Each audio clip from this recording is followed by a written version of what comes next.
All right, we got the draft coming up in 2 days, so let's hit it hard. We are 5 wide here. Pete Prisco, Mike Renner, B-Mac, Bryant McFadden in studio. Pete, you do this every year, a couple days before the draft, the what these teams should do mock. Not what you think they'll do, what you think they should do. And before we get into yours this year, you can take a bow. Last year, you were pretty good in the top 5. You were one of the few saying it shouldn't be Caleb Williams to the Bears. It should be Jaden Daniels. And man, I mean, as a Bears fan, I think I would like that a little bit more. Yeah, I got that one right. I got Neighbors right. I'm not so sure on Marvin Harrison, though. Still to be determined. I probably wouldn't put him in number 5 right now. Maybe even put Brian Thomas ahead of him. But yeah, I'll take my flowers for that. I've been wrong before. I had Will Levis going 1 in that who they should. Well, that's a good transition to where we're going here with the Titans at number 1. Isn't it time to just move on from your Will Levis love and have the Titans take a quarterback here? You have them going with Travis Hunter instead of Cam Ward. But this isn't about Will Levis. This is about getting the best available player in the draft and the only true star in the draft. And the Titans came out earlier this year. Remember, they said, we're not going to pass on a generational player to take a quarterback. Well, they're passing on a generational player to take a quarterback. Travis Hunter is a generational player. In my mock, I take him. I worry about my quarterback situation next year. I'll play it out this year.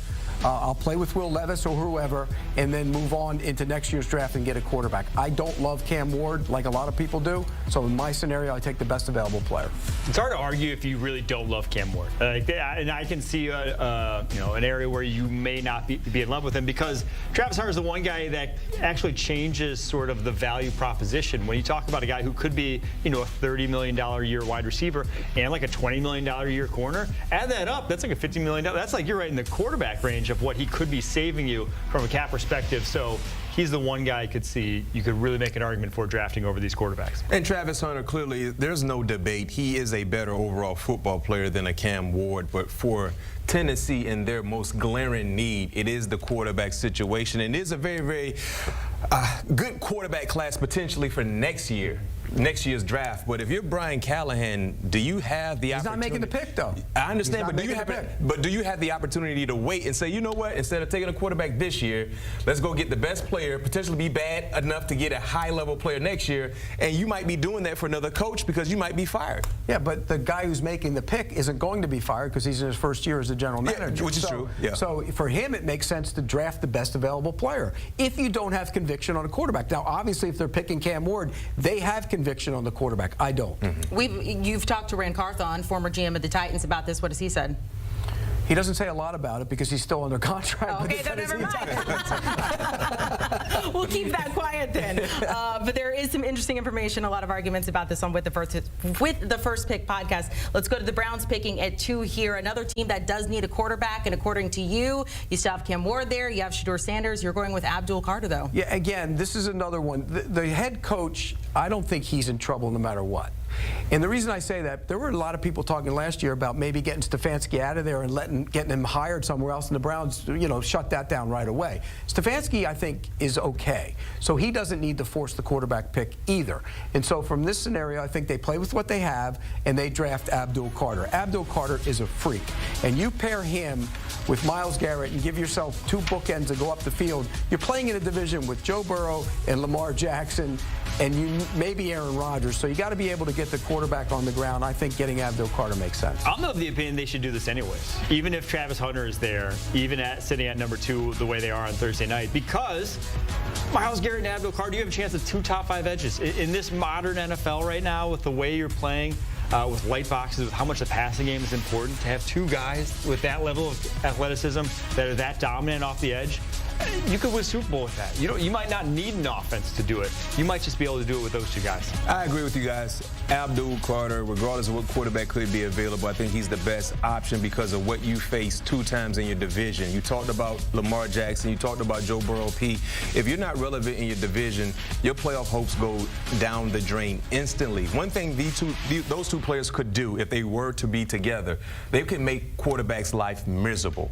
And that alleviates wide receiver production because the quarterback, they're not getting the football out of their hands. The Jamar Chases of the world not able to be successful as we've seen in recent decent pass. So me personally, I love Abdul Carter because you have two bookends that can really put pressure on opposing quarterbacks. All right, so again, this is Pete Prisco's What Teams Should Do mock draft, and now we get to Cam Ward at 3, falling to the New York Giants here, but we obviously know it's not going to fall this way. I mean, Ward is not going to be here for the draft. Since that's going to be the case, do you think the Giants should reach for another quarterback here in this spot? No, they should not, because there's not another quarterback that's worth taking in this spot. I don't think Shedeur Sander is worth taking at number 3. And you hear from around the league that there's people inside that building that don't think Shedeur Sander is worth taking at number 3. So why force it?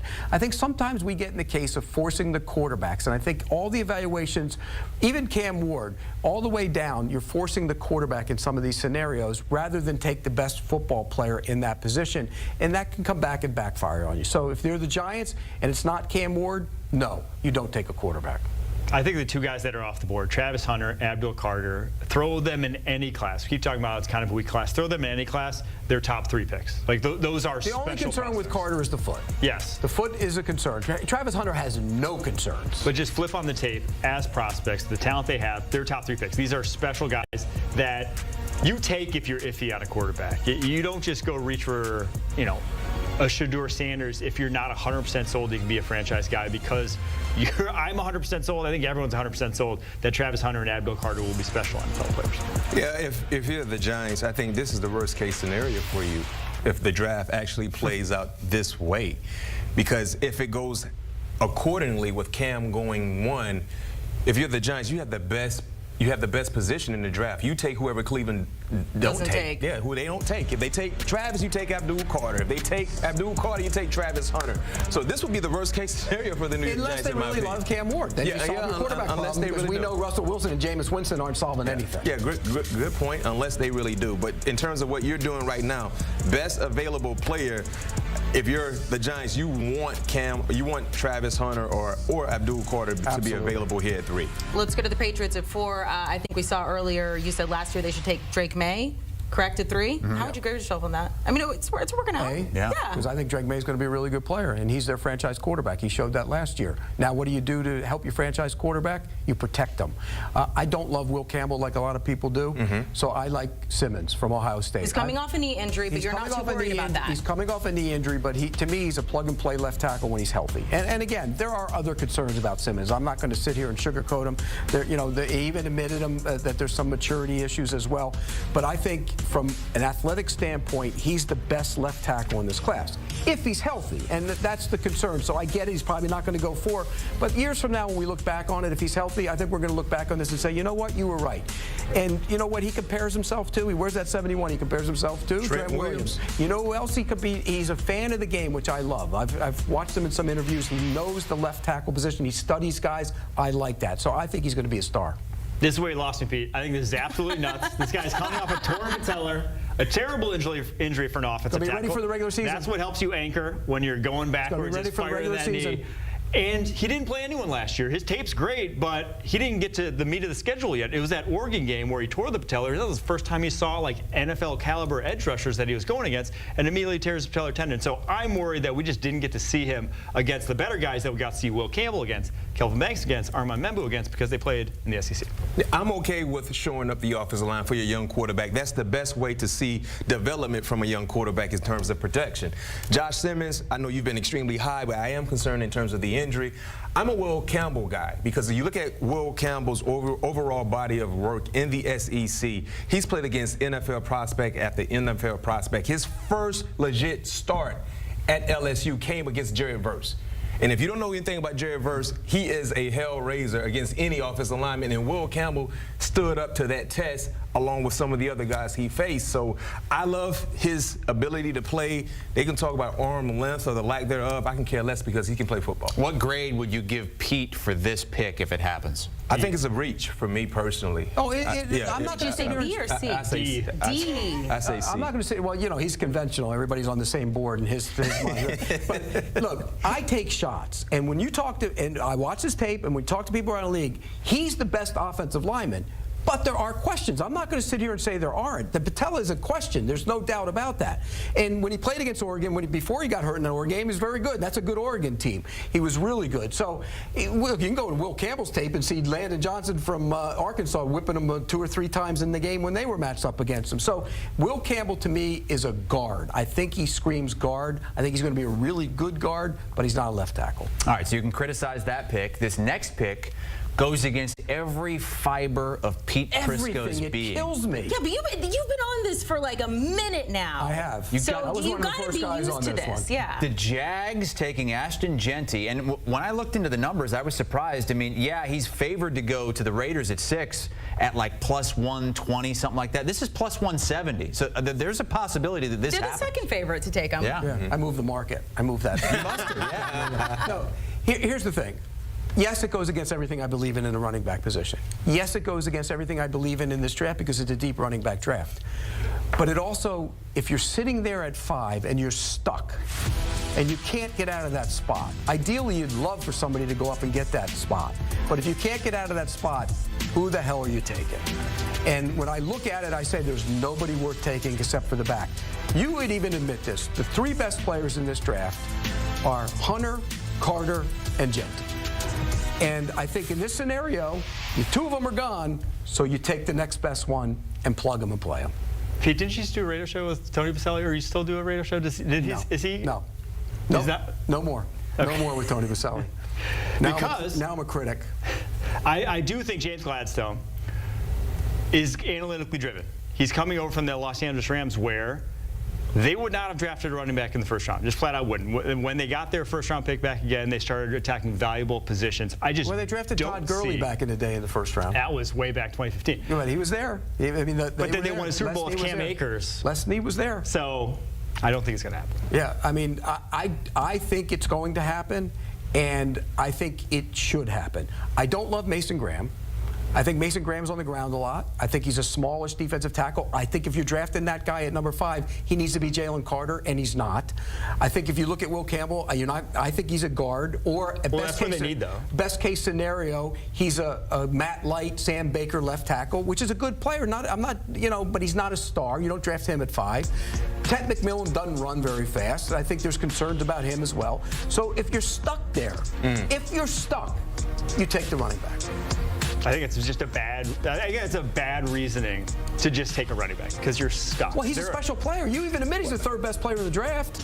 That's regardless of positional value. Right, but he's the 3rd deep running back class. He's the 3rd. Okay, if somebody has said this to me, if you get 5 years out of him and he rushes and he gives you 1,500, 1,800 yards and all those years combined yards, is that a good pick? Rushing success doesn't necessarily mean team success. But I get it. But they already have a big play wide receiver. Now you get a runner who can run the ball. You have a quarterback who can throw the ball, I think. And so you look at it, why not get the runner to take the pressure off the quarterback? It wouldn't be foolish for New England to consider it either, by the way. My thing with Jacksonville, if this was to happen, what is more important, the best available player or the best need? The most important need? In terms of need. What is their need?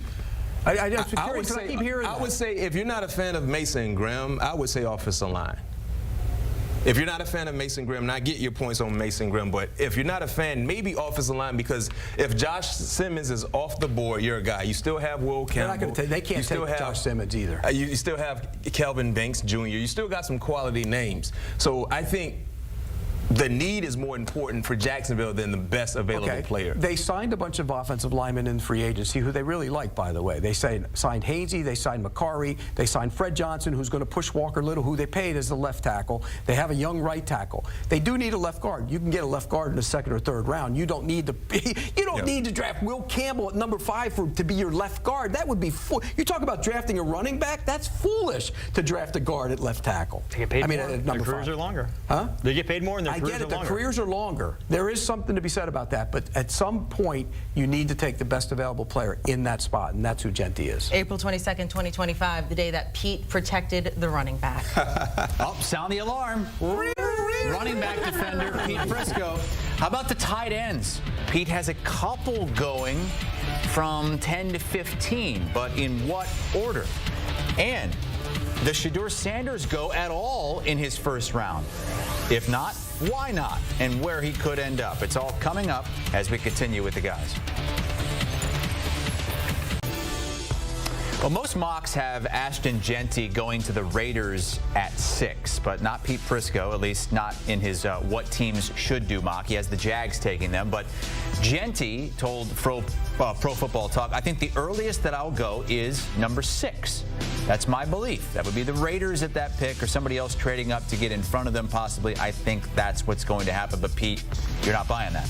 No, I think he goes 5. You think he does go 5 to the Jags? By the way, if it weren't Jacksonville taking him at 5, I think somebody would make a move up to go get him at 5. And there's been talk of Ben Johnson going to get him and making him their star running back in that offense. Where Broncos need a quarterback. You think they go? That's a big jump, though. For who? For the Bears? Broncos. No, Broncos. That's too high. Yeah, that's way too big. With the Raiders not being able to take him since he was taken 5th, he had the Raiders taking Maxwell Haistron, a cornerback. Pete then has the Jets going defense at 7 with Mason Graham out of Michigan. Pete likes how he would look next to Quinnen Williams on the inside of that line as we take a look at the full top 10 for Pete Prisco. Again, this is the what teams should do, not will do. Travis Hunter going 1 to the Titans, Cam Ward 3 to the Giants, Colston Loveland to the Bears at 10, and that's where we're going to pick things up with Pete and the boys once again. Pete, you have tight ends going 10th and 14th, but I guess not in the order that I thought you might do it. Yeah, I thought Tyler Warren might go to the Bears at 10, but you have him going to the Colts at 14. Why do you have Loveland ahead? I think Warren is the safer pick. You're going to get a more pure tight end who can block a little bit better, but if you want a pass-catching tight end, I think Colston Loveland is that guy. And I prefer that in the way the game is played nowadays. I think he's going to be a big-time pass catcher. There are concerns. He's coming off an injury. I've heard his weight was down into the 240s, which is a little bit concerning. He's got to get that weight back up. But everybody you talk to around the league, the personnel guys, the scouts, they say, the Michigan coaches all say he's a dog. He's just a tough, hard-nosed kid who's going to love playing football, and I think that's what I want from my tight end position. It's close, but I prefer Loveland over Warren. I'm in agreement. I prefer Loveland over Warren. I think for this offense, you know, if you want to do the 2 tight end stuff, who's different skill set-wise to Cole Kmet? It's a guy with more speed. You know, Cole Kmet's not a burner. Tyler Warren's not a burner, but Colston Loveland legitimately was a guy who could split out wide for Michigan, and they would feature in that role. Like, he can run routes as a wide receiver, was a wide receiver in high school. So, yeah, I watched Colston Loveland's tape, and I think he's probably the better fit for the Bears. Obviously, who that will be at pick 10 on draft day, we'll come to see, but I love Loveland's game. See, I think Loveland is more Laporta-like, and Rudolph, and Warren is more like Kyle Rudolph back in the day. That's what Sam can block. Over here making faces. I disagree. Sam can block. But Sam can block. But I'm talking about the receiving part of his game. The receiving part for Tyler Warren, I think he's a very, very good wide receiver as well. Not to mention he's a superior athlete. When you talk about being a tight end, you're 6'5 plus, 250. You can play tight end. You can play wide receiver. You can play running back. You can play quarterback. You're a superior athlete.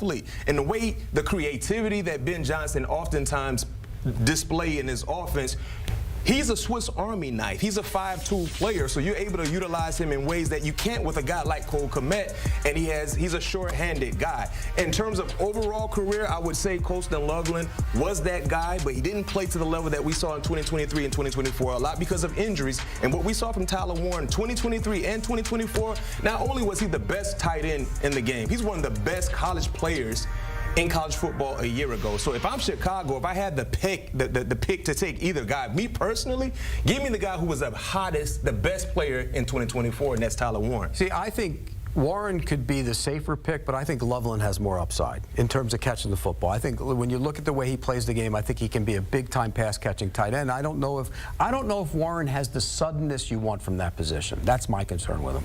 Both these teams could be eyeing a tight end. Jonathan Jones put out his mock draft yesterday. Complete opposite. Has the Bears taking Warren, has the Colts taking Loveland here. Let's move to the Cowboys at 5. And JJ agrees with you on this one. A lot of people have this mocked as well. Wide receiver Matthew Golden going to the Cowboys at 5. Why do you like that so much? Well, I think they need a field stretcher. They need to take some of the pressure away from CeeDee Lamb. But I also hear late information that Ted McMillan is a guy they're really high on. And so if he fell there. Who do you like more? I'd take Golden. I think I like guys who can run. I think Golden can run. I think Golden's deep balls were limited because Quinn Ewers was hurt last year and couldn't really throw them as well as he needed to throw them. But I think this guy will help balance the field with CeeDee Lamb. And whoever they pick, they have to find a weapon to kind of offset CeeDee Lamb. He gets so much coverage rolled to him. He's still productive, but give him some help.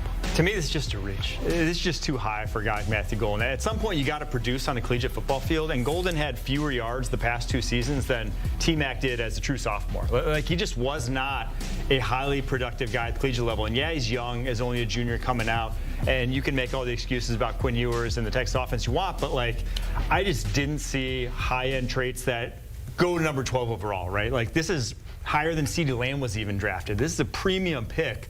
And Matthew Golden just doesn't feel like a premium talent. This is a difficult scenario because Ted McMillan has a more prolific career when you look at his numbers.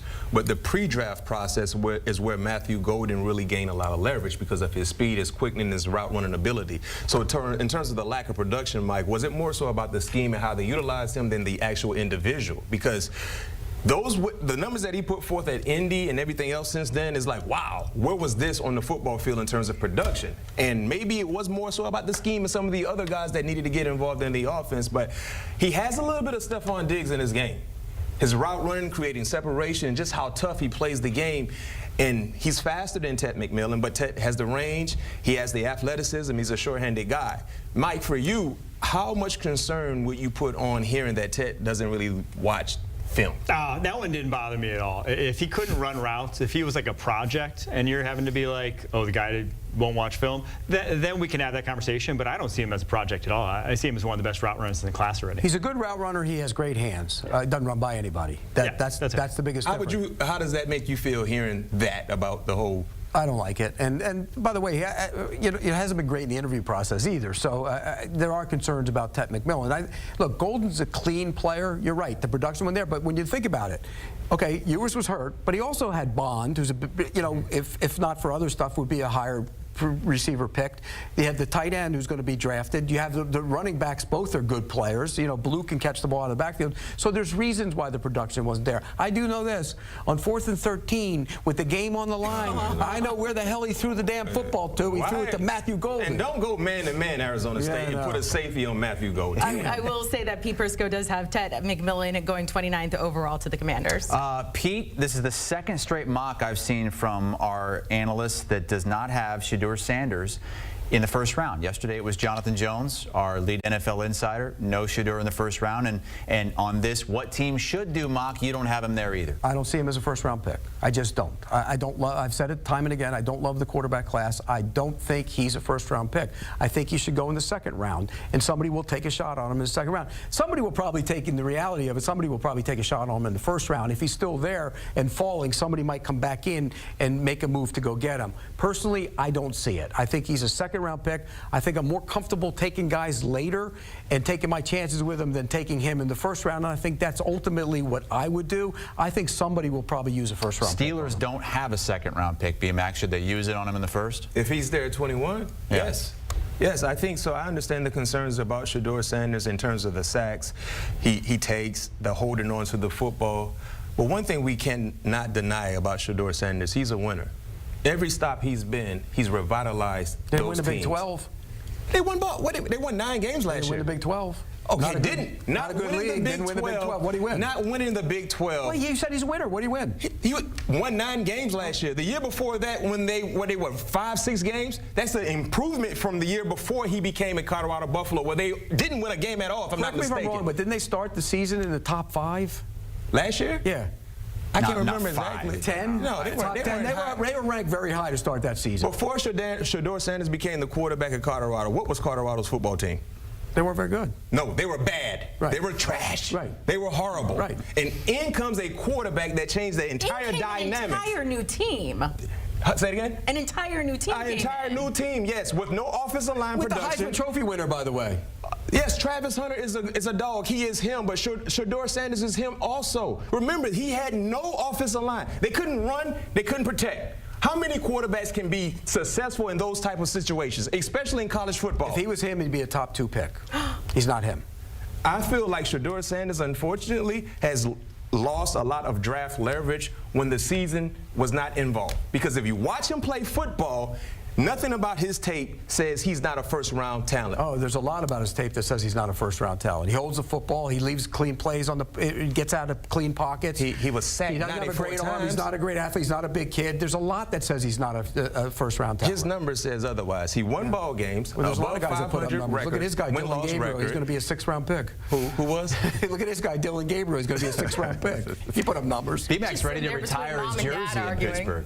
Now, like I said, if he's there at 21, Pete, Mike, I'm okay because we cannot consistently continue to put a Band-Aid on an injury that needs surgery. Getting these quarterbacks in one-year type situations, we never find our franchise. By the way, guy. let's get the tape from when Russell Wilson signed and how you thought that was going to solve all your problems. We got to the playoffs. I didn't say long term. You win 9 games and Has you lose Mike in the said playoffs. a word on this yet? No, he's just sitting there. Let I Mike actually talk are now. outside my top 50. Outside your top You said in? 50. Outside my top 50. After Cam Ward, I see a massive chasm in this quarterback class, and I think it's going to be like 2022 where none of these guys end up being starters. I don't So understand. do you think there's like a percentage-wise he ends up outside the first round? I'll say 25%. That's a real shot. Yeah, I think there's a shot he ends up out of the first round. That ain't happening. You know, if he's there at 21, we're taking him.